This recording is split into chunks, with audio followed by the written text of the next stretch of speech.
everybody, and welcome to Darvanalee Design Studio. My name's Nicole Reid. For those that are new that are joining us this morning, I can see that we've got quite a few people on. It is a chilly day here in southeast Queensland, and yeah, just a little bit chilly, so I've got the jumper on this morning, and we have been UFO diving again this morning. So we're trying to get ready, and Beck's going, oh, what about this? Oh, what about this? Oh, what about this? And I'm like, I'm trying to work. Just pick something. So anyway, because we're getting close to the end of our UFO box, and some of the items in there are quite big, so Beck actually had to ask me a few times this morning, is this okay? Because I know what the timing sort of it takes to get them done and stuff like that. Hey Andra, hey Ellen, hey Carol, thank you very much for joining me, lovelies. Hey Shell, thank you for joining us again from New Zealand. Thank you very much. Okay, so for those that are new here and are wondering what this video is about, as it says on the heading of it, it is our Finish It Friday, and basically what happens is Beck or myself go diving into my UFO box, which I might add is quite large, and it was a bit of a mission this morning. Hey Wendy, thanks very much for joining us. And so we go a bit, dive down into that box and we pull something out. Now, generally, I have to get Beck, I just get Beck to do it, but I didn't today. I had a bit of an input because, as I was saying, I do have quite a bit on coming up this week, so I sort of know what the time constraint is on it. In saying that, though, it is a pretty hectic project that I've got to do, because I've got to remember, one, how to do it, and two, I have to find fabrics to match it because it's been done with leftovers, and three, this one was a sample. So we will get into that in a minute, and I can see quite a few people are joining us. So we are on Friday, a public holiday. It is Good Friday. I would like to wish everybody a happy Easter that is joining us, and hope that you have a lovely break, whatever your religious connotation is. I hope you have a great time this weekend, and we thought we were going to not do a live broadcast today, but we decided, what the heck, we're on public holiday, kids are on holidays, why not? So that's why we're here today. So most of you are probably wondering what happened with the UFO last week. Now, I wasn't feeling the very best last week when I was live. I did cut it short. I didn't get into topic of the week. I just couldn't keep going. My throat was starting to really hurt, so I thought it was better just to call it a day. I didn't do the topic of the week last week, and just gave myself a bit of a break from social media and just relaxed and got myself better. So as you can hear, my voice is still a little bit crackly, but it's a lot better. And I didn't work for most of the week. I gave Beck the week off, so she hung out with her kids all week. And but she's here today. As you can see, she's commenting down below in the chat there, and she's also on the computer to answer any questions and let me know. So now she's pointing and laughing at the screen, so I don't know what's going on because I can't see anything happening. Deb's with us today. Oh, hey Deb, how you going? From Taree. Oh, okay, cool. So another Aussie. Oh, Aussie. Oi, oi, oi. And I see Sue's here again from Tamworth. Tamworth, yeah. Yeah, cool, awesome. And I think, Wendy, are you from Australia as well? Are you from WA? Because I know a couple of Wendy Simpsons, and one of them's from WA, so. Excuse me. Alrighty, so some of you might be wondering what I ended up doing with the UFO from last week. Well, I did get it done. I got it done, and I turned it into a cushion again because I'm running out of room on my wall. So this is our UFO that we did last week. It is a, yep. You want some help there? Yeah, could you help me back? You look a bit. Oh, dear me. So yeah, it's a big pillow. Yeah, let me take that. Okay, so Beck's going to hold it for me. Okay, so Wendy Simpson is from Ontario in Canada. Oh, hey. And we've got Margie from Perth, WA. So we do have someone from WA in the house. And Margie, I don't think I've seen you here before, so welcome to the channel. This is our Friday chat. Yeah, we do some crazy stuff with our UFOs and all the rest of it. So this is a pillow, so you have come this way because it is huge. Okay, there we go. We've lost Beck. Hey, Linda. Hi, everybody. Thank you so much for joining us, everybody. We really do appreciate it. So, this was a UFO that's been sitting in my UFO box for a few years. It ended up being just a muck around day that a lady and I did for a class.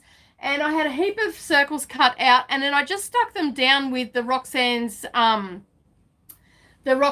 basting glue instead of using a Vlisafix or Heat and Bond. And what that does is the edges aren't actually stitched down. And you can see as Beck will come a little bit closer, you'll be able to see that. I have stitched it down and I've used a spiral pattern on my long arm machine. And you can see here, so if I rub my fingers along there, those raw edges are going to get shaggy. So this is going to end up being very textural for anybody that's sitting with it. So a lot of people will play with it. The fabric won't wreck, but it'll just fray a little bit and become something a little bit different. So it was a little bit of an experiment. I really liked playing around with the circles.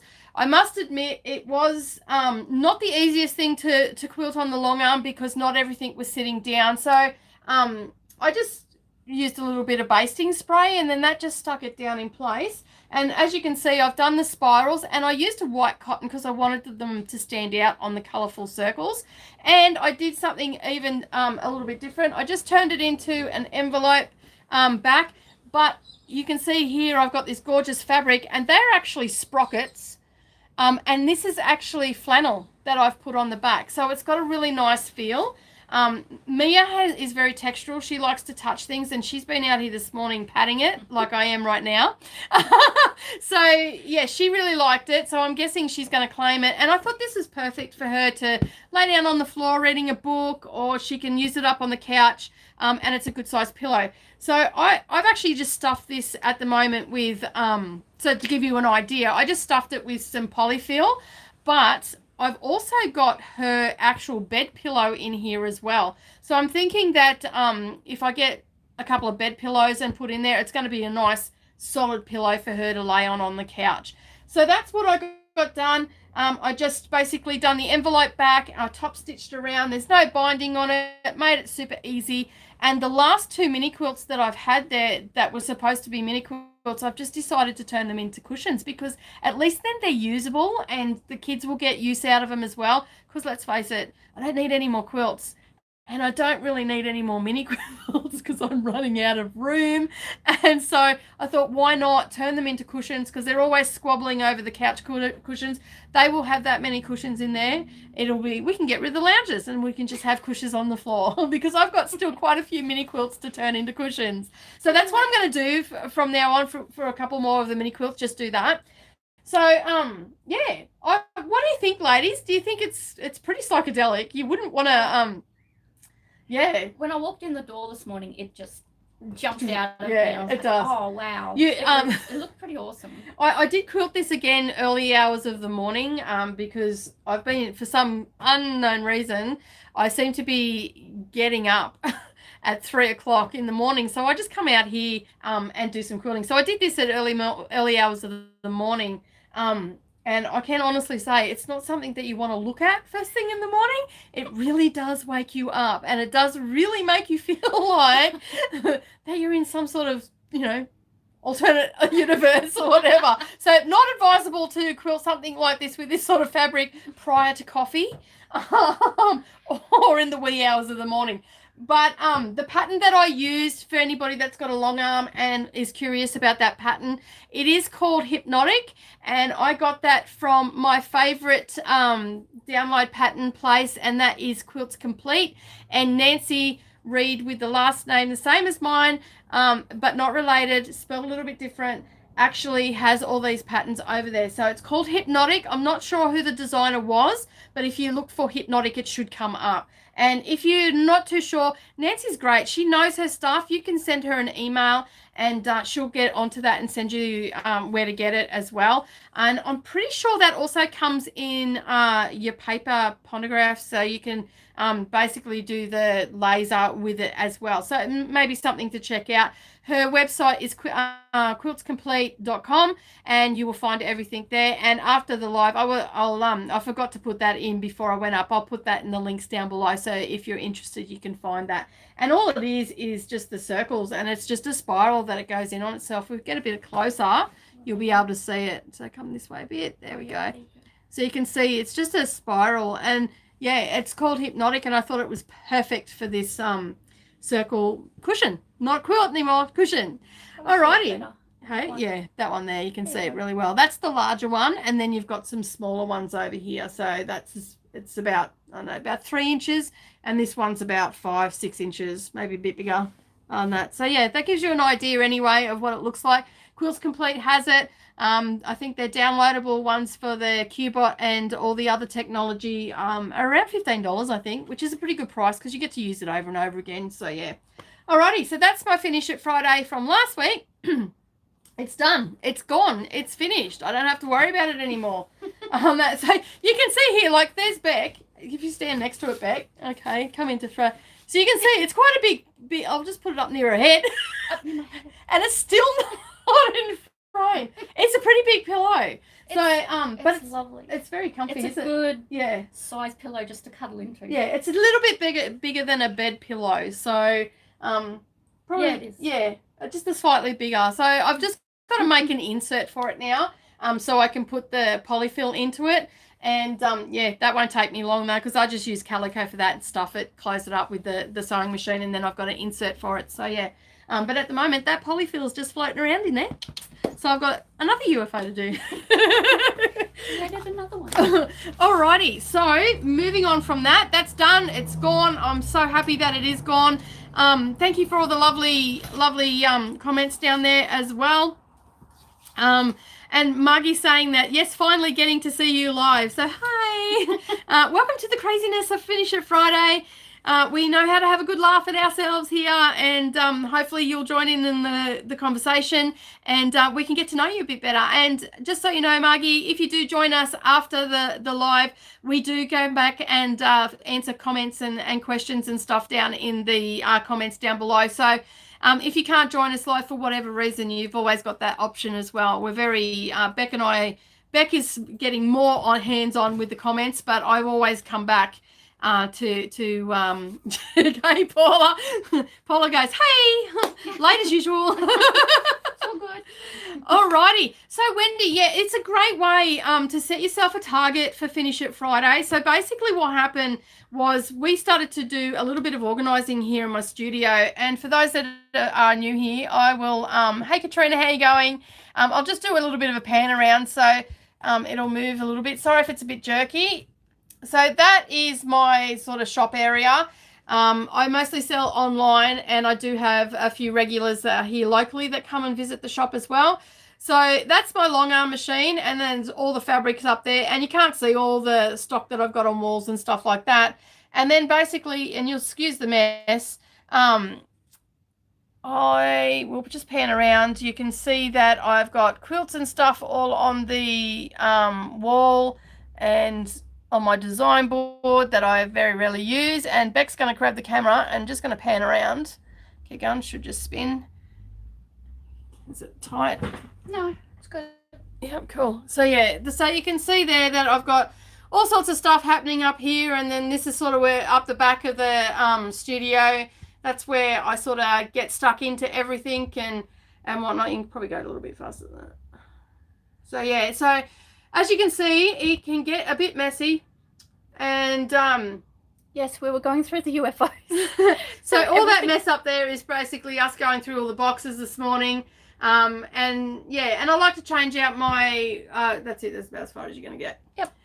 Change out my stuff, and yeah, so basically we were doing a bit of rearranging, and we found a heck of a lot of UFOs and stuff like that. So just coming back. Yes, Paula, bingo is here. It has arrived. Oh, dear me, the bingo. Oh, my goodness. Beck's new career, bingo calling. Yeah, so we've got a little machine for that, Paula. It's here. So, yeah. So, basically, when we were doing a bit of a rearranging here, we found a ton of UFOs. We have learnt a lot about Nicole. I'm going to talk about myself in the third person right now. Nicole is not good at finishing things. Nicole is naughty, and Nicole should go to the naughty corner. So, anyway, back to, we decided, when was it? It would have been December last year. Yeah, over the holidays. Yeah, November or December when we started rearranging stuff. We decided that we were going to start this new series called Finish It Friday. It's sort of like a show and tell, but I have to get these projects finished. It is like, call it Quilters AA, if you will, or whatever you want to call it. I have to get these finished. I have learnt a great deal about myself. I like starting new projects, not so good at finishing. So with Beck's help and with your help, because I'm now accountable to you guys, I decided to start this Finish It Friday. Eventually, we did actually do it quite a bit last year. We had people putting up their stuff, but I wasn't necessarily finishing things. I'd do a video here and there, and I think we started that mid last year. I can't remember now. Yeah, around about mid last year. Yeah, and then in December, we decided that we were going to do it as a live. So we started 2019 with that as a live, and lucky I've got really good reflexes because my coffee nearly went flying. Yeah, because I talk with my hands. And so basically we decided in December that that would be a good opportunity because it held me accountable.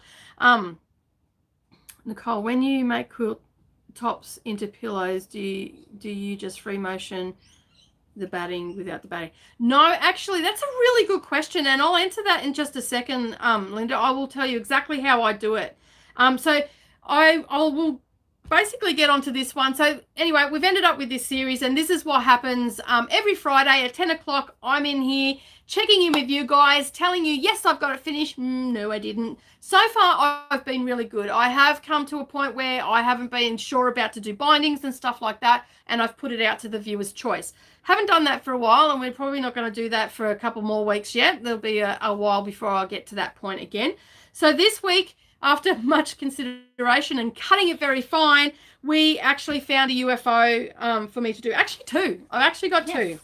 So one of them is half done, and this technically is not a UFO, but has ended up in my UFO box because this was actually a class sample.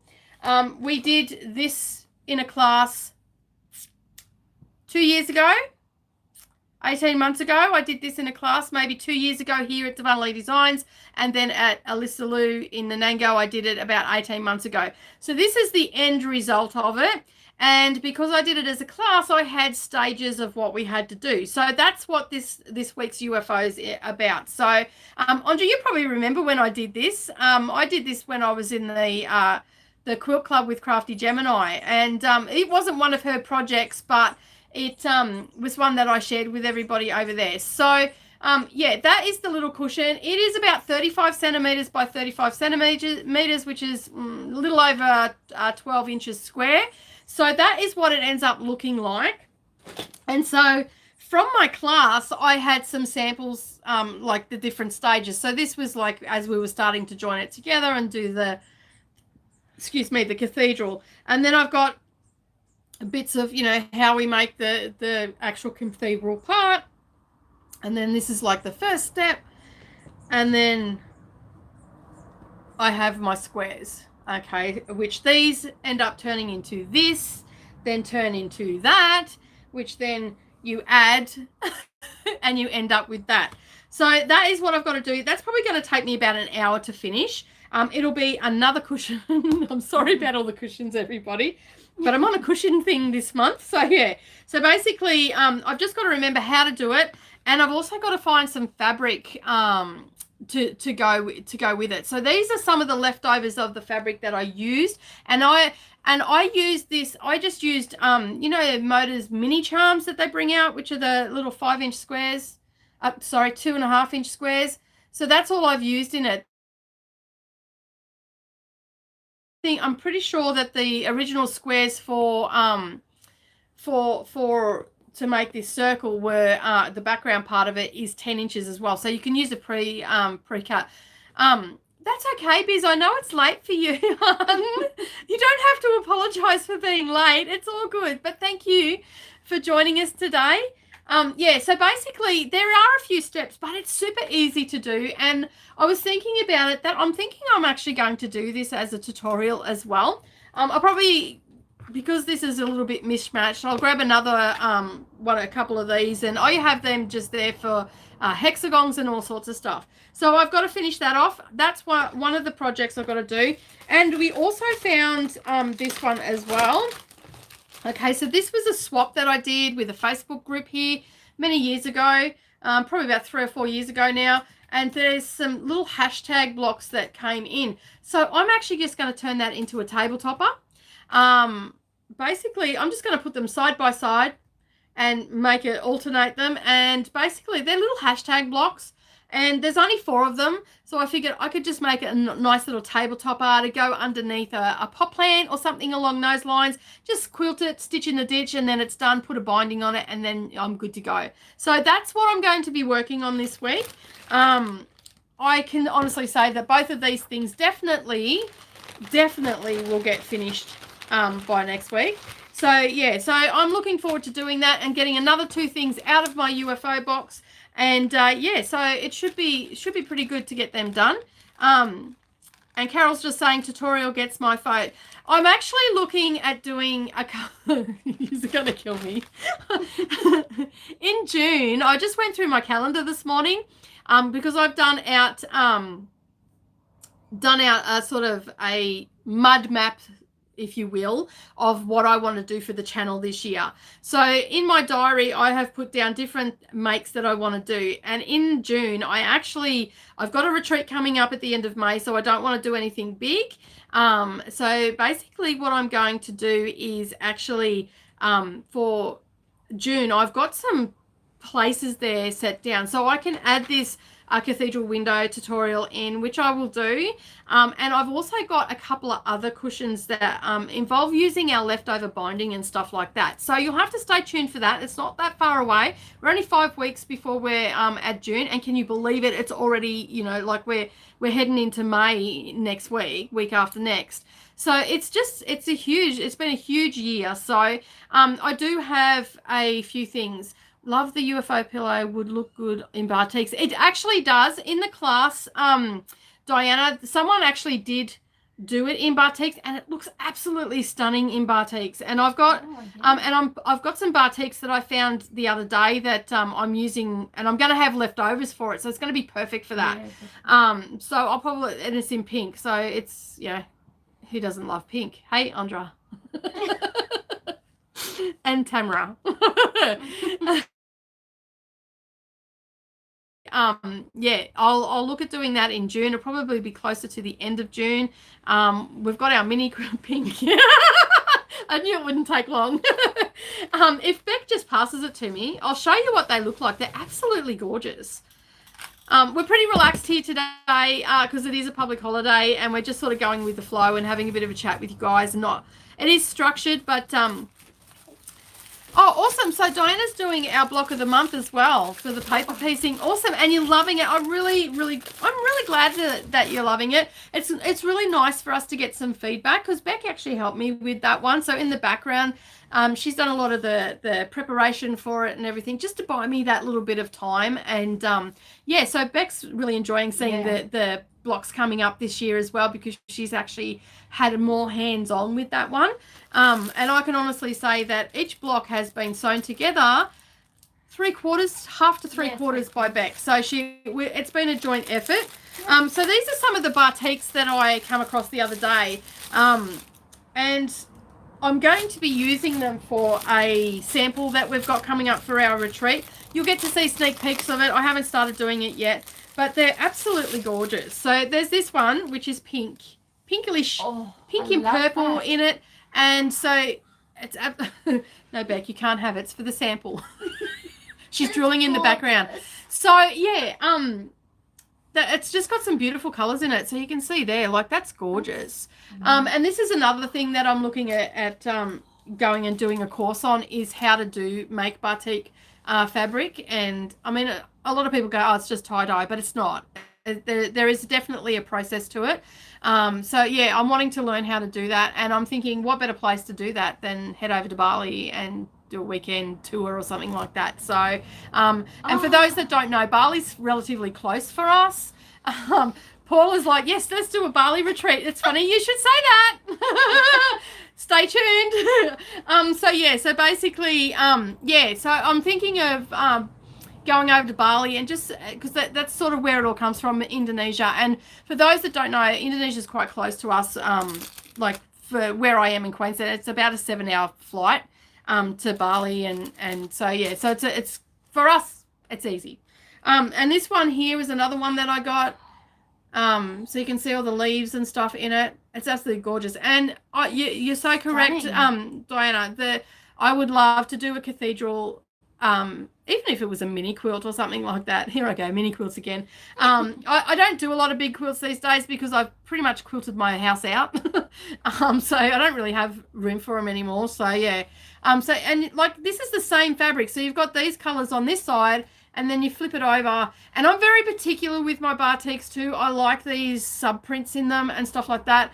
And I do like to have my batiks not feeling like they've got a lot of dye left in them. So this is quite soft. So you can see there where I've opened it up. It's just absolutely gorgeous. And there's about 1 meter of each of these ones. But this one here is a 1/2 meter one. And this one's I like this one. I like the pinks and the purples, but this one I do really like. So just look at the pattern in that one. Yeah, the pattern in that one. Hey Becky, how are you? Paula's just calling me a tease. Nana. Yes, I am a bit of a tease, aren't I? Alrighty, I can't tell you everything. There'd be no element of surprise. So this one here, it's got some pinkish purple color in it. It's got the and while that's coming up quite bright with the light hitting onto it, that it isn't as bright as it looks there. It's a little bit more dull in color, but still just beautiful. And you can see when you open it up, you can see more purples and greens through it. So it's just absolutely perfect. Now, I can see a few of you are like saying that you love batiks and that would make beautiful flowers for applique. It would, it really would. I'm not a big fan of doing stuff with batiks. Well, I haven't been in the past, mainly because I haven't come across quality stuff. So these ones here, I paid a pretty penny for, and I just love them. And they've really, really do got to appeal to me and really grab my attention because batiks aren't my favorite thing to work with. But I'm happy to work with them and give them a good go. So when I find something nice, then I grab it and I set it aside. And a lot of time I don't have a project in mind for it. But I do have a sample that I've got to do, and that's what I'm going to be using it for. So for our retreat coming up, we actually have a workshop on the Sunday where we're doing animals and Australian animals, and we've got a whole heap of them. And so this is the sample that I'm going to do because I think that those fabrics are going to work perfect in that. And I've got a couple other fabrics like for the branch and the leaves and stuff that will go with it as well. So that's what I'm going to be doing with them. And I'm definitely going to have some left over. So I'll be able to do that cathedral window pattern with some of them and also show you how I do them with the mini charm packs and whatnot. Alrighty, so that's pretty much what my UFOs are going to be doing, and then what we're going to be doing in June, where, as I said, we've got some cushions and all the rest of it. Now, Becky, you're saying you want to get all the animals. They are all listed except for the green frog. The green frog hasn't yet to arrive, and because we've gone into Easter and public holiday, probably won't get here till next week, maybe the week after, because I didn't end up ordering it until Tuesday this week, I think it was. I ordered it. I can't remember. So, yeah. Excuse me. What was it? Oh, okay. So Paula and Becca having a conversation that's popping up. So batik colors are beautiful. They're just you can get such a nice range of stuff.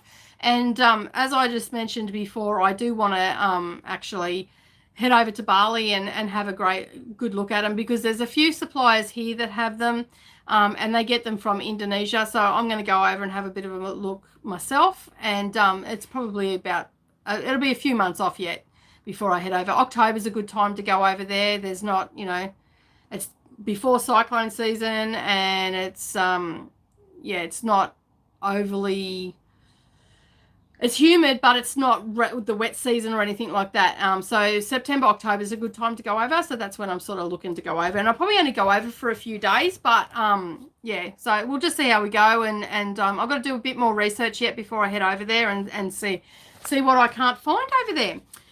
So as I was saying, I have got a few things set down for June. May is all about kiddie stuff. I'm actually making some headbands and stuff for kids, basically. So, excuse me.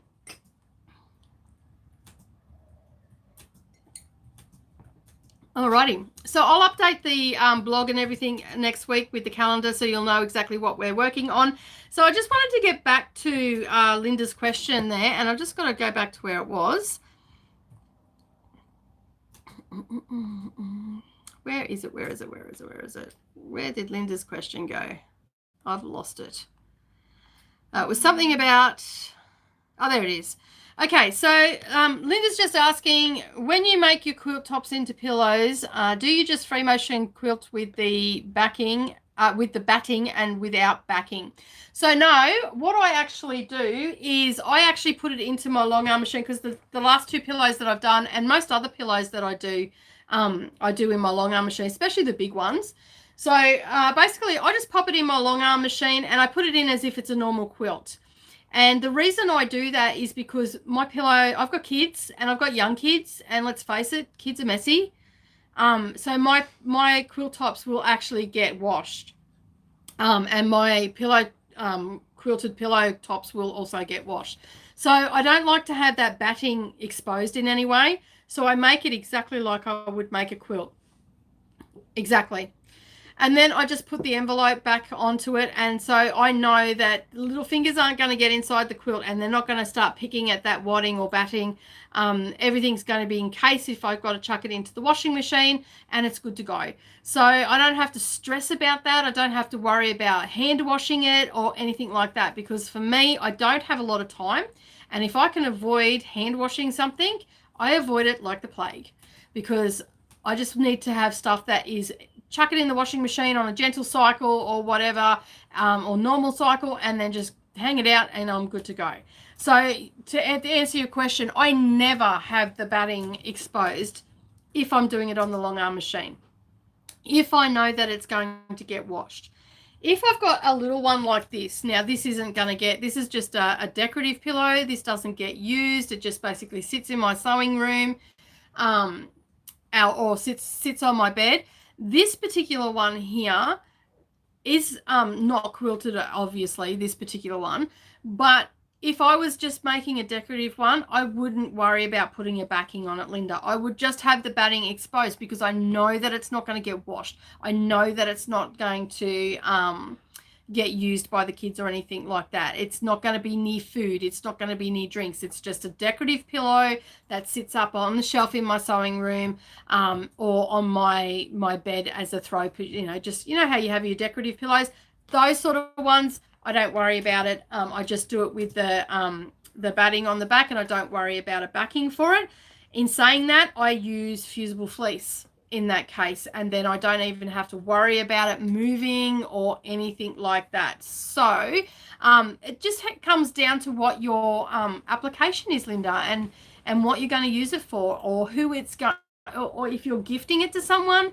Do those people have kids? Do they have dogs, cats? All those things in our lives that make our like to use our quilts and pillows and stuff with grubby little mitts or whatever that so you've just got to think about the application and then just do it accordingly. For me, I do most of my stuff on my long arm, so to just put batting in there, I probably wouldn't. I'd have to fiddle around with tensions and all sorts of stuff, so that's more work for me. So I just do it with a bit of calico, nothing expensive or anything like that. I sometimes use up just scrap bits of backing and stuff from quilts as well. So I've got a box there and I just go through that. And it's the same with all of my wadding or anything that I use in that.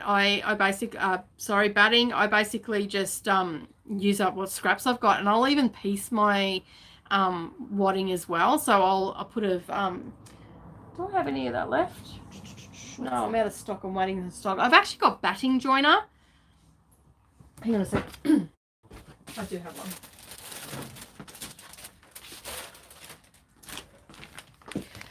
So if you're wanting to join your batting, it just looks like it's like a cotton. It's not cotton. It's like a polyester type feel to it, and it's sort of it's got a glue on one side, so you can actually fuse this down. So as you can see in the picture there, and I use this a lot. I'll get my scrap batting and I'll put a straight edge on it and I'll butt those two edges up together, and then I'll just patchwork a piece because I'm not going to put a lot of pressure on it and it's just for a small project. I just use that and I don't even worry about sewing it or anything because once I quilt over it, it's all stitched into place anyway. So whether or not that's the right way to do it, it's probably not. The quilt police out there would be in shock and awe over that is what I do, because I know that if I was doing it in a quilt, I would have my straight line, I'd butt them up, I'd do a zigzag stitch and make sure that that wasn't coming out. But again, you make the best of what you got and you do what you can to basically use up those scraps, because I know as a quilter, I've got 2 massive tubs sitting underneath my long arm machine that have scrap batting in it that I bet like yes, you do. She pulls it out of it. She's just a UFO one. No, that's just batting. Like excuse me. And so basically, yeah, I just want to use that stuff. So that's where this batting joiner comes in handy. This is my last one. And it is, where is my price on it? It is $11.90 a roll. And that's pretty much what I have it for all the time. And I've got more on the way because I know I ordered some the other day. So yeah, and I use it all the time. And it just comes in a little roll, just like so. There is, how many meters are in it? There are 20, there's 20 meters. That's a lot of joining batting together. Yeah. So yeah, and it's a fusible tape. And there's no sewing required. It even says that there's no sewing required on this one. If I'm using it for a big quilt, I definitely still sew my pieces together because I know that the pressure that gets put onto the batting, because when I'm doing quilting, I don't pull on the quilt top. I pull, like, not hard, but I pull the batting, and that gets you to give you a smoother finish and all the rest of it. So that, if you haven't used it before, ladies, keep an eye out. If you're over in our group, I'll let everybody know when that pops back into stock. It'll be at least 2 weeks before it gets here. It's got to come from the bottom end of the country, and they're not exactly super fast with getting their stuff out. But yeah, so it's a great product, and I've been using that. It'd be 4 or 5 years I've been using it. So another lady put me onto that at a crafting group, and she said, try it, see how you go. I mostly use it for my small stuff though. I don't often use it on large quilts. Occasionally I will, but rarely. So yeah, so basically sometimes I use batting tape and sometimes a zigzag when I join skirt. Yeah, well, see, if I'm doing it on a big quilt, so say I was doing a quilt for little Em for her single bed, and I wanted to join the batting, which I have done for the kids' quilts and stuff like that. I make sure I've got a straight cut, and then on both pieces that I'm joining, and then I butt them up so they're sitting flat, and then I use washi tape to hold it in place before I zigzag, so because that just comes off nice and easy. And I just put little bits of washi tape down because I find your pins will move and then it won't come up even. I don't sew through the washi tape, I just use it as a it's my lovely neighbor and his bike, he's awesome. So basically I just butt them up and then I do a zigzag, and I don't do it super tight either, because you want it to have a little bit of not like a satin stitch. You don't want to be able to see it through the quilt, because if you do it too tight, you'll actually see it through the quilt top. So that's another thing that you've got to be wary of too. So but yeah, I do a zigzag only on bigger stuff. For the small stuff, I just use that tape. It saves you a ton of time. And I've not had a problem yet. I've had nothing come apart because I'm quilting the top of it anyway. Alrighty, so where am I up to? Okay, we did a little bit of the YouTube news on stuff that's coming up. If you've got a ton, I will say in June we've got some stuff that we're going to be doing with binding. So if you've got leftover binding, and if Beck just jumps up behind my sewing machine, she'll see a ton of them hiding up there under the light hun on the corner. There should be a couple of wads of bindings and stuff like that. Yep, and there's, yep, that's them. I have binding everywhere because, as you can imagine, being a long arm quilter, sometimes I get asked to do binding and stuff like that. So you end up, inadvertently, you end up with binding strips left over. So I've been racking my brain and thinking about different things I can do. And see, this one I've just made up because I had leftover strips. I was from a lace quilt. She said she didn't want it, so I ended up with it, and I end up with a lot of that sort of stuff.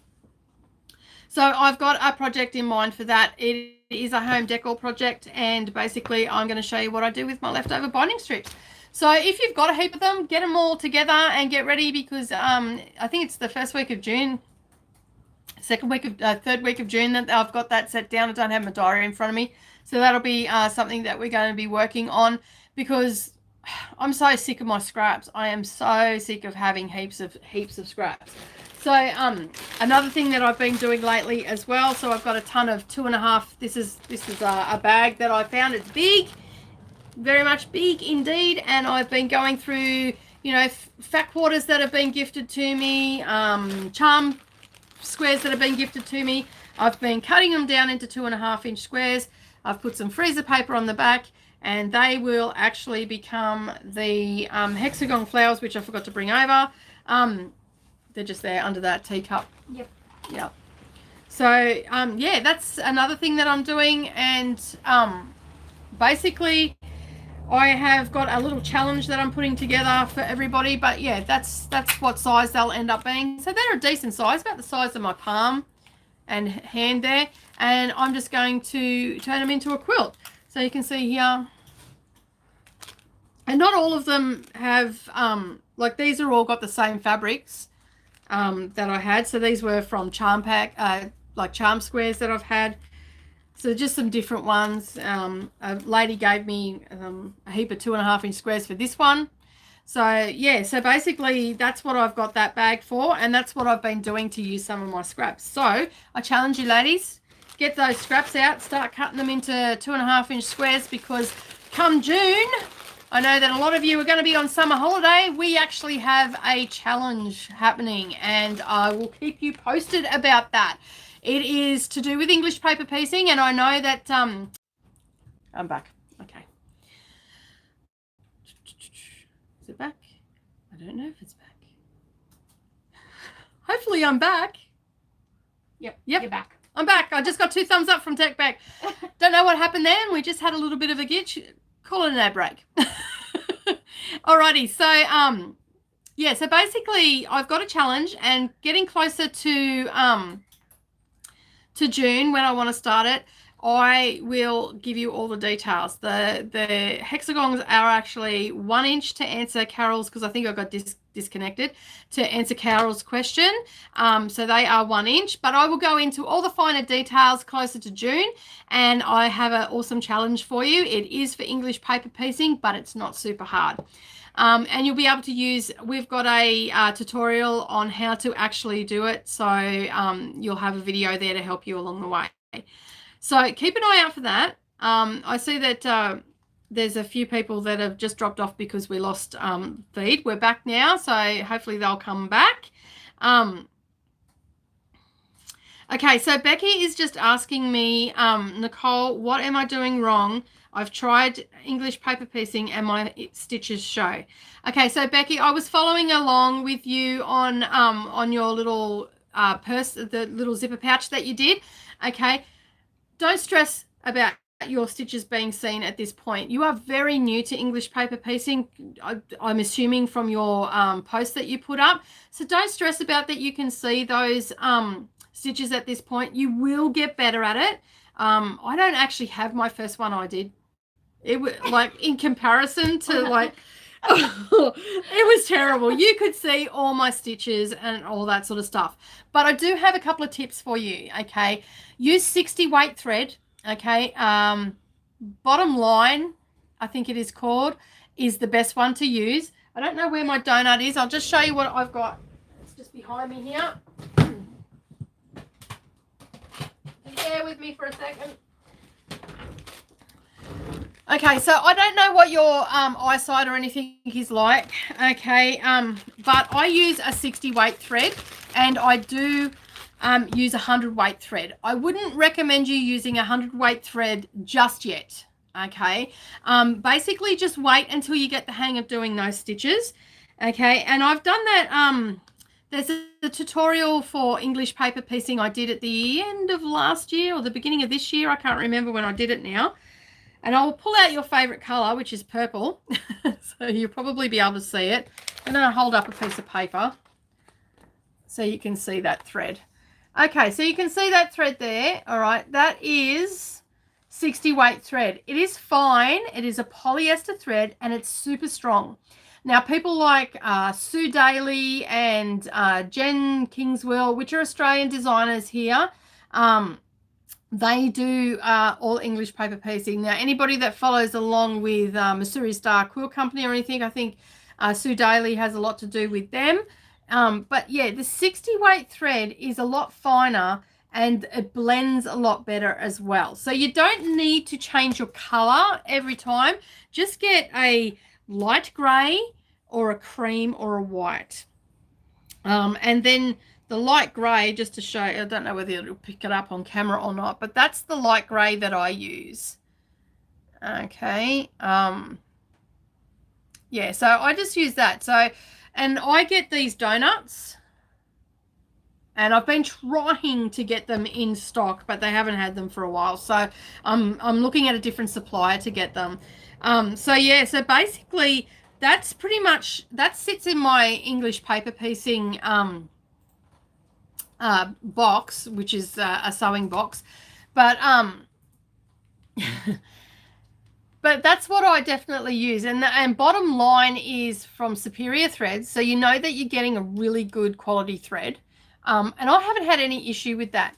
Now, when you're doing your stitches, you've just got to take little snippets of fabric, so you want to get right up near that edge without going through the paper, and you just want to do small whip stitches, and that's the easiest way to do it. And basically it comes down to practice. So the June challenge is probably going to be awesome for you, Becky, if that's what you're really into. Yeah, so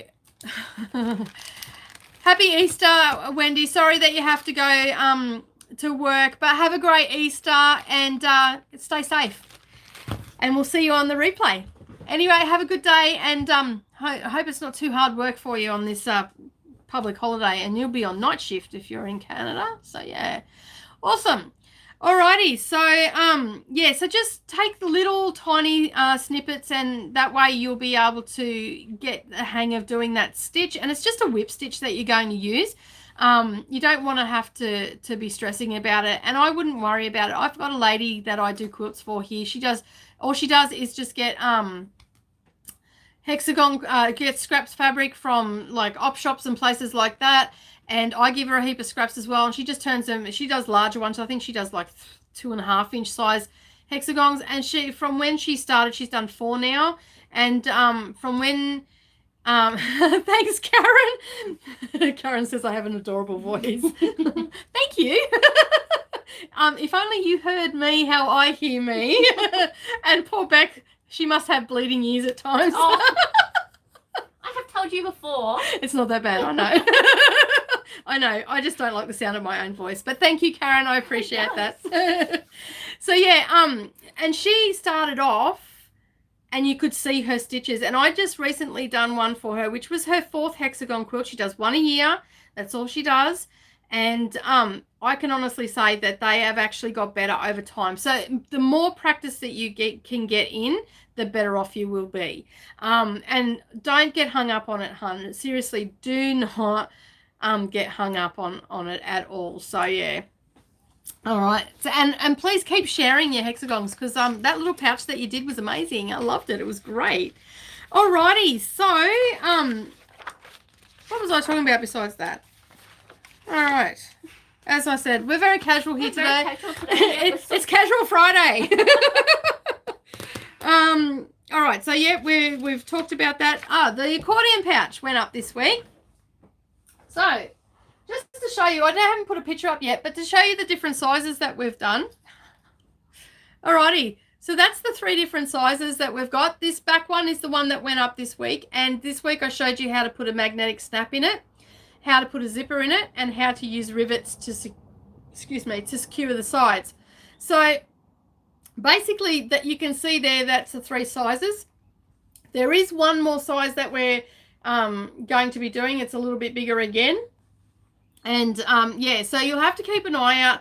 There won't be one going up in May because the one that I've got planned for the next one has is going to take a little while to film. So you would have noticed that this one was about 40 minutes. In the next one, I'm not actually going to put how to sew it together or anything like that. I'm just going to get straight into the hacks. In saying that, though, I still have to film it. So I get the cuts right and all that sort of stuff when I'm editing, get them right.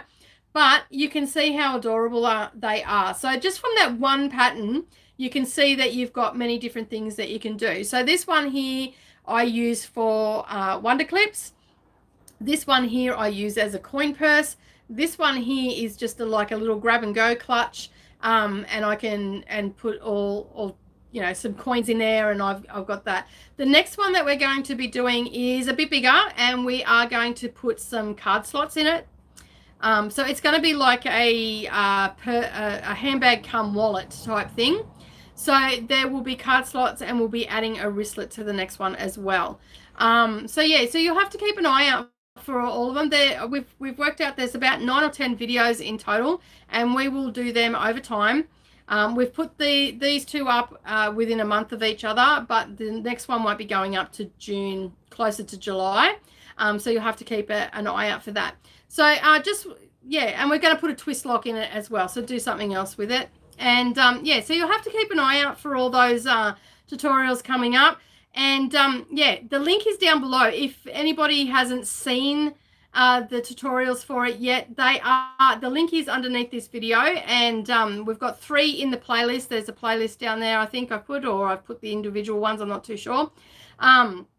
Yeah, so just go and have a look at and have a start at the beginning is my recommendation, because that shows you the original hacks that I've done, and subsequently we're moving on to how to reduce the size, enlarge them, and add some the bag hardware. Now this one here in the middle, that is the Shabby Fabrics size. So that's the size for the Shabby Fabrics one, because this is a Shabby Fabrics pattern that I'm retrofitting is the word I'm looking for. So yeah, so that is the original one, and that's the template that you will need to save to your computer. I did have a question on how to save it to the computer. Basically, you just go on there, click on it, and don't print it out of Google. Just hit the little arrow that comes up when you open it up, and it should download straight away to your computer and then open up in Adobe. And basically all I do is I just save it to, I've got a file there for bag patterns, and then I've got all the different designers, and I've got a Shabby Fabrics one there, and I pop that in. So yeah, if you want to see the original one and how they make it, head over to their channel, search accordion pouch. Just put accordion pouch into the YouTube search. It will come up straight away. They put that up a couple of years ago, I think it was. And then come back and watch my take on it. So I use their template and everything like that. I give them credit all along the way. Yeah, so eventually it won't be their pouch anymore. As you can see, it's getting bigger. We're doing different things to it. But I'm just showing you the different things. Just because a designer makes a pattern doesn't mean you have to do it exactly how they do it. And I'm just showing you different ways that you can add things to. And you can apply this to any handbag or anything like that I'm doing. You do have to be careful with wallets and stuff like that. When you start enlarging, you can run into troubles. Things won't match up as well. You do have to do a little bit of math and stuff like that. But it's well worth watching the series, because you're learning how to put different hardware in, and also how you can enlarge and shrink things out without having to think about it too hard. So the links are down below. Have a look at those. And yeah, but by all means, go over and check out Shabby Fabric's original one. And then that way you will know exactly what I'm doing to it and what I've done different. I've had a few comments about me not quilting them. The smaller pouches, I don't feel a need to quilt them because I use a fusible fleece anyway. As they're getting a little bit bigger, yeah, you could probably, you know, spend some time. One of the ones that I am doing is I'm going to show you just how to do a crosshatch on it and get it all done. Ellen's saying she's made several of them as well. Carol's saying that she's made several small ones and a medium-sized one, but hasn't attempted the larger one yet. Give it a go, hun. It's not that hard. It's exactly the same as doing the other ones. You're just adding different hardware in. And under that video for the larger one, there is actually a link under there, and it'll take you over to kit.com. And basically you can find everything that I use from all the different places that I got it on the internet, all in one place. Some of them are affiliate links, some of them are to my website. So yeah, go over and check that out. I've got other kits over there too. I'm just updating the book one to put the stuff, all the books that I've been reviewing over the channel. I'm going to be adding them to the kit list as well. They are all affiliate links and some to my website as well. And the ones that I have found that I can't get for affiliate links or I can't get in stock, I'll link up to where they are as well. So yeah, it's well worth going over there. I put some of my favorite things and all the rest of it. Alrighty, so I am going to move on to the some retreat news now. Some of you are in the group. You would have noticed that there are only 3 spots left for the May. I had a mental blank of when I was having it then. You can tell I'm in holiday mode. I can't think in holiday mode. We've only got 3 spots left. I've had a couple of questions about when the November one is going on sale, and I don't think I mentioned that last week when we talked about it. For people that have attended our retreats in the past, that is going on sale in the private group at the end of April. That will be up for 2 weeks, so you are first to get your spots for that. It'll be up for 2 weeks and then it'll go to sale for the public. There isn't an early bird price because we are supplying kits and stuff like that. So it'll be $375. Is that correct, Beck? Say that again. The November retreat is $375, isn't it? $375. Yes, that is correct. That's correct. Okay. So yeah, $375 for the retreat, and we are doing the big DD's mountain retreat bag at that one. For those that haven't done it, is actually 3 little retreats in one. We are doing the small DD's mountain retreat bag, so the mini. We're doing the large one for those that haven't done it, and we're also having a massive Finish It Friday UFO weekend as well. So just bear that in mind, ladies. Get those UFOs together if you want to come to a retreat and hang out with some awesome people. And play some bingo. And play some bingo. Becky's very excited about that. Much to my husband's disgruntlement, he wants to come and do the bingo calling. Oh, no. No. No, Becca's gone, no, that's my job. Alrighty. So, and for the May retreat, you would have noticed as well around Facebook and whatnot, we actually have opened up the workshops to day trippers. The reason that's happened is because we've had a group pull out, so we now have room for people. So we've cancelled one of the chalets. We're only in one chalet this time, and we're opening it up to day trippers because it is just far too close to the retreat. Unfortunately, the person that was bringing them can't make it due to personal reasons, and yeah, so basically they've pulled out. So basically, if you want to come to those day trippers, just head over to our website. There is under Sewing Retreats tab. They are there. You can purchase your tickets, and we'll love to see you there. And we're doing that cockatoo that I showed a bit earlier, and we're doing the adventurer bag. All the details are over there, so head over and have a look. Alrighty, that's pretty much it for retreat news. Shop news, we've still got our special until the end of April for our wadding, which is $16.95 a metre for 2.4 metres wide. And the shipment of, I'm disappointed, I didn't get any happy mail this week. The shipment of fabric that was supposed to turn up this week didn't arrive. And now we have public holidays until next week. So I probably won't see it until the 24th. There was a delay in shipping at the no fault of theirs. It was just a delay in shipping. The people that were supposed to pick it up didn't pick it up in time, and so yeah. Alrighty. So when they come in, they will be $10. Excuse me, $10 a meter.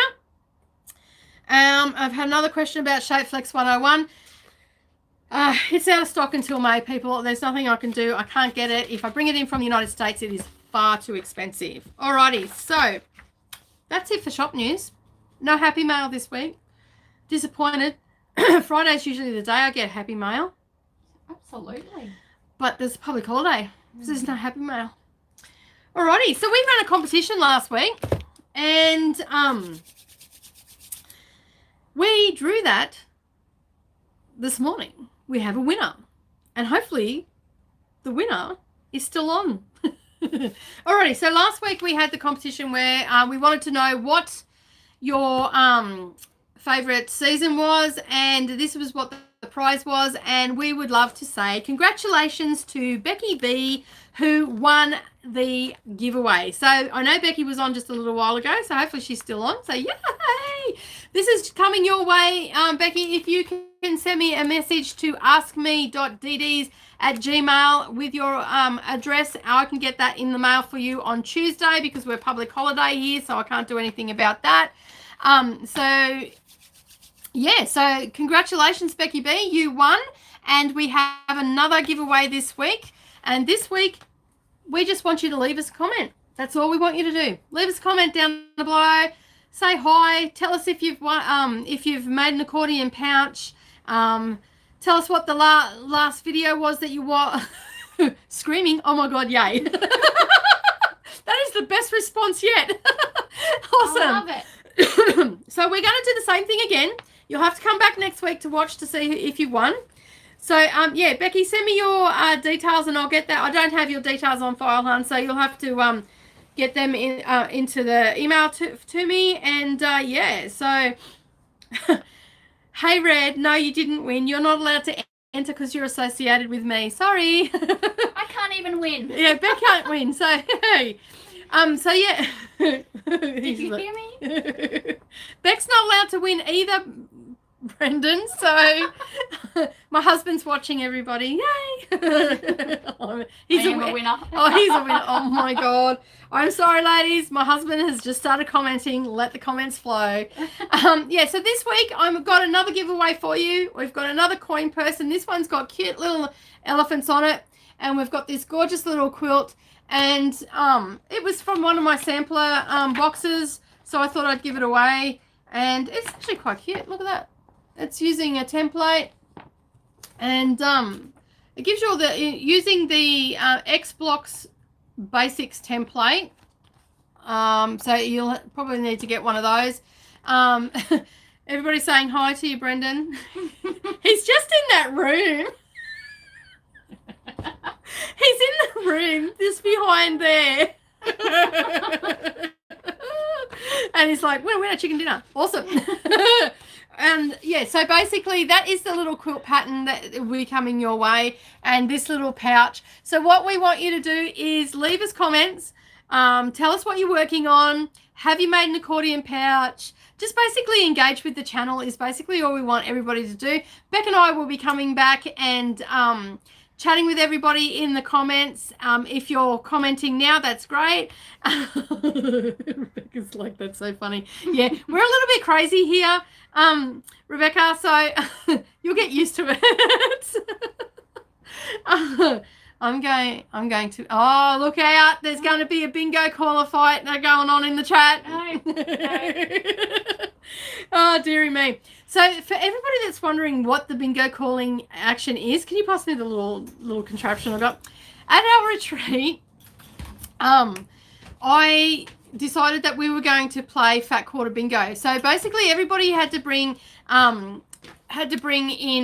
2 fat quarters with them to the retreat, and that was what it cost them to enter. They got 4 games to play, and we had little tabs that we were pulling out, and basically Beck had a drink, compliments of Lynn, and she was a little bit, you know, as they say, 3 sheets to the wind, and And she started bingo calling. It was hilarious. Anyway, it was the best bingo session everywhere. Anywhere that I've been, like she was just saying random stuff, and she was really, really dry when she was saying it, and in monotone, and so it was quite funny. And yeah, so there was a bit of a dispute about 68. Was missing. We have found 68. It was there. I'm thinking that people weren't listening. And yeah, so anyway, I've solved the problem. Da-da-da-da. We got bingo. This is a kid's toy, but it has all the bingo balls in there, and basically you roll it round, and that little lever hits the side, or just hits the side here, and it releases a ball. It travels down, and then she'll be able to call it. And for all those that asked me if 68 was there, yes, it's there. I double checked. So now Becky, yeah, fancy, isn't it? Because it was a kid's toy. It's perfect, though, for what we want it for. So we're going to be playing bingo again. We had a lot of fun doing it. It was a great way to wind down for the day. And basically everybody had a couple of drinks, and we were down with our sewing machine. Some people were still sewing. But I can tell you, when the bingo cards came out, they were all on it. The sewing stopped, and we had a great time. So we've got a little machine now for that. And Lynn Nicholson's here. She's saying Singo was on all the 68 was on all her bingo cards. Well, the next time that you come, Lynn, we won't have that problem, because we've got the calling. And now there's a dispute in the house whether Beck is going to be the bingo caller, or whether Brendan's going to travel up for the bingo call. But Beck's not relenting her job. And Jenny Duke has also sent a link in the private group for the bingo calls for you, Beck, as well. That came up. Yeah, awesome. It's on the picture of that. So yeah, so I'm actually next time going. I'm actually going to set the camera up next time, because I think it's going to be hilarious. I should have set it up the first time. I know. But anyway, we've got fancy tech gear. We've got fancy bingo gear now, and all the rest of it. Alrighty, so excuse me. Don't forget to leave us a comment down below. It doesn't have to be any question in particular. Just tell us what you're working on. Have you made anything this week at all? Just basically engage. Give us a thumbs up as well. That'll be greatly appreciated. It'll help us get seen here on YouTube. I'm not even going to watch it, because I can see that Elvis is going to go off in a minute. Alrighty, so topic of the week. We've gone over our hour, and we are going to go a little bit over. Topic of the week I didn't share last week, as I said, because my voice was a little bit sketchy, and I was starting to get a really sore throat. But I held it over for this week, and it's we're just going to look a little bit deeper into foundation paper piecing. Now, I have been searching everywhere, and I've got Beck onto it as well to have a bit of a search as well.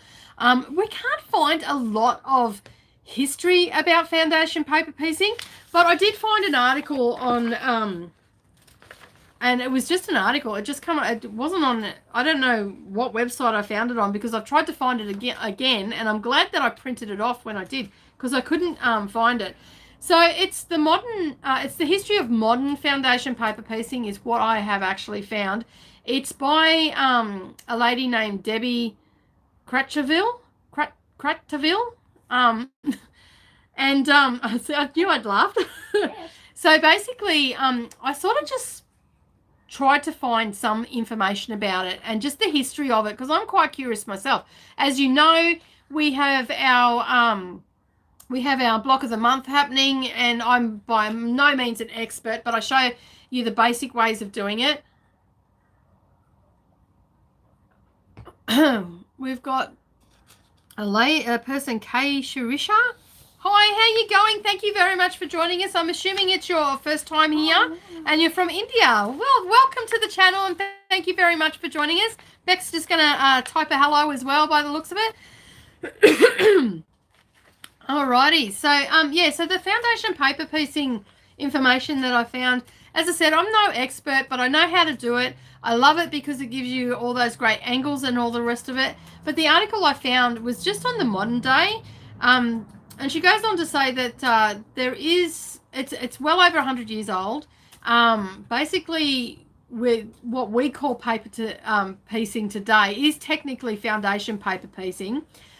She just goes on, don't confuse it with English paper piecing because it's completely different. You're using a foundation and you're sewing on it, and all that sort of stuff. This article was written in the early 2000s. That's pretty much all I could find with history side of it. That just wasn't generic stuff. That delved a little bit deeper, had some names there and all that sort of stuff. So, she was saying that she had been to a museum in Virginia, and there was a quilt there that had definitely been dated well over 100 years, for 1889 was the date on it. And they dated that, and how they dated that was from the letters and the paper that had been left on the back. So they were old letters to family members or whatnot, and that's what they used. And most of the people back in the day used old newspapers, magazines, letters, and stuff like that. So that's how a lot of these quilts have been dated. And also for English paper piecing is the same thing as well. So she goes on to just say that they used magazines, catalogs, all that sort of stuff that was readily available for them, because paper was so expensive as well back in that era.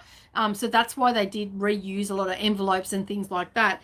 Then she went on to go on about how she's been searching for people and to find out about the modern history of it and how it all started and how it came about. And she said basically the modern, as what we call modern, came into popularity through a lady named Leslie Claire Greenberg. And when she asked her if she was responsible for it, she goes, guilty as charged, in this interview that she's got here. And basically she's the foundation paper modern stuff.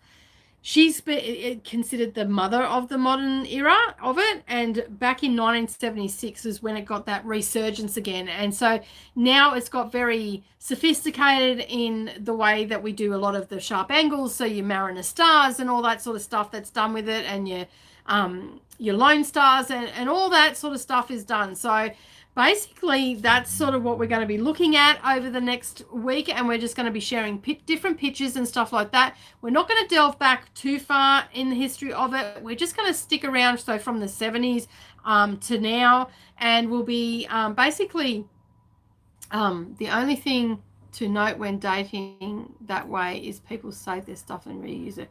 Yeah, that is very true. This was in a museum, though. The quilt that she was actually talking about that was actually dated was in a museum. So yeah, I agree with you, Biz. Like, it is a bit of a tricky way to date things, because I know I've got my old letters from when I was a kid and birthday cards and stuff from my grandmother from when I was like 3 and 4. So, who's not to say that when when I'm 60, I decide to sit down and, use those things, so they could be dated. So I agree with that statement exactly. That's, yeah. So, my husband just, everybody read the comments. I'm brand new. Some would say a spring chicken. It's his favorite saying. Oh my God. Brendan, oh my goodness. He cracks me up. He still, after 17 years of marriage, he still cracks me up. So she keeps also all old rubbish. Trust me, I do not. You're still here. Yeah. You're still here. Oh no. I'm gonna have to do a clean out, ladies. All right. What's first on the list? King of Tote.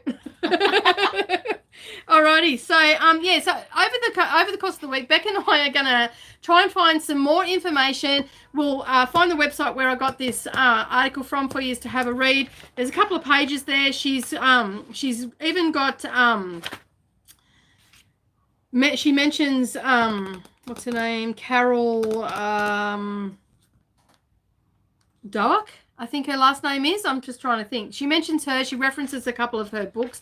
So we'll find a few tidbits throughout the week, and we'll post that up in the group, also over in Stitch Talk, because I know some of you lovelies are over on Stitch Talk. And if you haven't gone over to Stitch Talk yet, yeah, Doak, that's it. Is that? I'm not sure if that's how you pronounce it or not. Doak, would it be? Doak, yeah, I think That's how I pronounce yeah, it. that's how I pronounce it too. So Carol Doak, she's got some great books out there too if you're into foundation paper piecing. Yeah, so I'm just going to ignore what he's putting up. You're going to be put in the naughty corner soon, Brendan.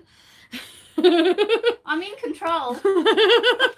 Yeah, she'll block you. Beck has a mouse. She can block you. So, yeah, so that's some of the stuff that Becky finds him amusing. Oh, dearie me. So, yeah, she's got some great books out there, and stop distracting us. Yes. Yeah, there's some amazing information in book-wise, but on the internet, I didn't.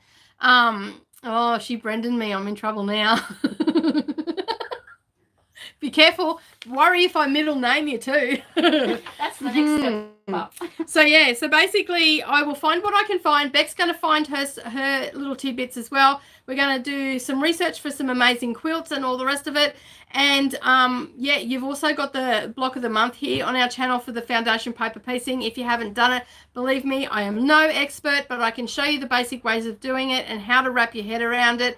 I don't tell you to go out and buy any fancy equipment or anything like that. We just use what we've got in our studio, and it makes it super easy. I know that a few ladies that have been joining us tonight have actually done doing the blocks, and basically, yeah, it's a really good way to use up scraps as well. Alrighty, so that's our questions. We've had a couple of questions come in as well this week. One of them actually came from Stitch Talk, and it was from Andy. He watched our macrame video. When was that? Last week? Yes, last week. Yes. Last Monday. So he watched our macrame video last week, and he asked me what camera I used. And I actually don't have any fancy equipment, Andy. I actually just use my mobile phone for filming, and I have a single stand, which looks like a microphone stand, but it's actually for holding a mobile phone. So basically, yeah, I just use that, and I just angle it, and Becca will probably take a picture of it, and yeah, so I don't know what she's doing, but she's got a camera up and she's doing this behind me, but she's taking a picture of the setup, and basically I use that for my live streaming, and I also use it for my for my filming as well. It makes it super affordable for me. My whole setup with the stand, I think that was $100, that stand. It was a little bit on the pricey side, but it gives me that good overhead view. Beck did actually do some of the filming with the same camera when I was standing up, and yeah, so basically I've learned a couple of things this week, how I can zoom in after it's already been filmed, and when I'm editing I can actually zoom in on stuff. So I'll be teaching Beck the different angles that I needed to get for the macrame videos and all that sort of stuff. So keep an eye out for that. But it's just a standard Samsung Galaxy S. Well, it's an S10 now, so it's got a little bit better camera in it. But my other one was an S9. Was it? S8. No, S8. Yeah. So all my videos up until last month were filmed on this, which was just a Samsung S8. And I've upgraded to the S10 because that just came out, and the only reason I upgraded is because I dropped my phone and I smashed that, and there's a big arc that goes along, and it's getting bigger. So basically I upgraded to the new one, and it's got three cameras, different views on it and stuff like that. But I learnt a little bit in editing today, this week when I was doing it, how to zoom in closer. So once I get Beck with the better angles and stuff like that, and not so button pushing on the different zooms in, and just keep it, yeah, you got to not do that because it jumps. Yeah. But we'll practice. Learning. Yeah, she's learning, so we'll practice with that to get the different angles. And I'm learning how to film with someone there without laughing and feeling self-conscious. So yeah, that's all I use for that. And I also had a question, which is actually a really good question about the channel. Karen sent me in a question via email, and you would have noticed that I've put up a couple of, I put up a pouch, and I talked about the little kiss clasp purse that I'm working on at the moment, and she's seen that on the live stream when I talked about that. And she also seen the other little purse, the Lorna purse. The Lorna purse isn't mine, as she knows. But this one here, I'm playing around with the digitized pattern of that. And I'm still practicing on that and getting the hang of the software and all the rest of it. And she asked me if I was going to be doing any more bag patterns because she likes my style of teaching. She's also seen the accordion pouches and stuff like that. So to answer your question, and probably a few other people were curious about that as well, I'm actually in the process of learning some software. And it takes a little bit of time because I'm not working with computers is not my thing. They frustrate me to no end. I would rather just draw the template, but that's pretty dodgy by anybody's standards these days. So I am working on some bags. I've got a couple patterns in process at the moment. I'm just looking for some nice fabrics to do for one of them, and I've got a couple of handbags that I'm going to be doing on the channel, and I've also got some paid patterns coming out as well, so that will come out with video as well. So yes, I am in the process of doing that. Is it going to be anytime soon? No, probably not. Probably looking at 2020 for my release dates. I just need to really get the hang of the software before I start needing to put patterns out. So yes, and then she had another part of that question was, am I planning on having like print patterns that people can buy in? At this point, no, I'm just going to work with PDF, but I am planning on looking at that in the future, but not in this year, and possibly not even next year. I just want to focus on the PDFs at this point and make that accessible for everybody so they don't have to worry about paying for postage. And in this day and age, that's pretty much what everybody does anyway. So it's just a more expense to pull out for patterns and stuff like that. So I'm just going to focus on the PDFs at that point. So I did notice that there was a few questions that popped up in the feed, and I think I've answered most of them. I think so. I'll go back through the chat and have a look, and yeah, and all the rest of it. So as I always suggest to everybody, if you haven't joined our Facebook group, head over to Facebook and join our group called DD's Quilting and Crafting Group. It's got everything that the channel has on there and a little bit more. Also, we have our Stitch Talk group, which we have broken the 30 mark, I think now. I think we're at 35 people have started to join that. It's a relatively new one. I am starting to post over there a lot more. So if you've not joined us, not on Facebook, and want to join in the conversation, head over to Stitch Talk. That's where we're hanging out now. We're also on Instagram as well. Yeah, so you can find us there at Darvanalee Design Studio, and we can hang out on the socials and get to know each other a little bit better. And I really do enjoy the interaction that we're getting on all the social medias. It's really good to get to know everybody and see some of the familiar names here each Friday. So that's pretty much it for me. I just want to wish everybody a very, very happy Easter, and don't make yourselves too sick on chocolate eggs, and whatever your religious connotation is and whatever you celebrate for this time of year, enjoy your time with your loved ones. And I know for us it's about relaxing and just taking it easy and spending time with family.